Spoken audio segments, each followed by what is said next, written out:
I'm reading It's Okay to Be Yourself by Jasmine in Texas.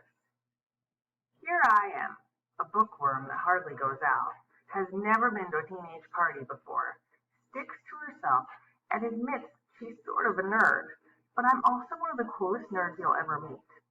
To most people, this may be something to be ashamed of.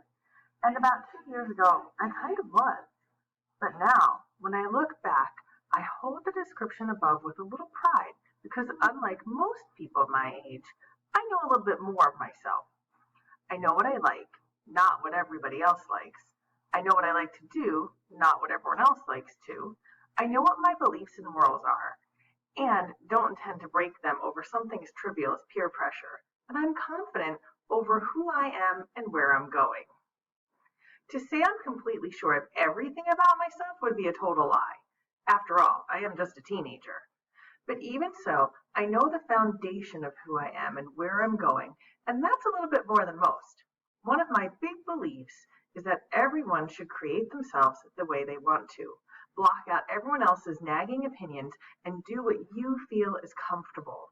It's you who's living your life, not everyone else. And yes, sometimes an opinion or two can be really helpful and supporting, but when it reaches a certain point, it's not so helpful. When I realized I wasn't happy with my friends, I changed them.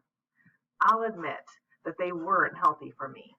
When I didn't like the fact that I dressed like everyone else just to fit in, I stopped and reinvented my own look without any cliched stereotype intact or in mind. When I wanted to stop going places because I got in trouble for what my friends did, I learned to go to the library more like I used to and stay at home and read on Friday, Saturday nights. Who cares if my friends thought I was a nerd? I was enjoying myself and getting smarter.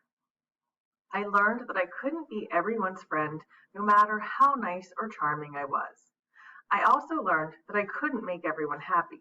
Someone is bound to talk about me at one point or another.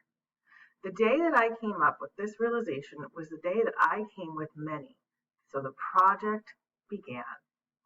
I didn't mind being weird. I'm fashionable, comfortably confident, don't do anything stupid, turn in my work, have a great relationship with my God, family, and friends, get along with everyone I know, and have ambitions.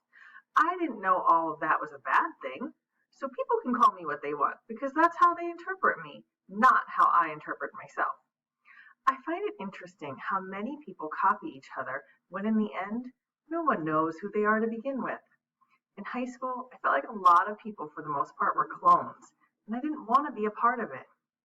Be who you are because you have to live with yourself. You can always walk away from everyone else, but not yourself. So be who you are. That's my belief.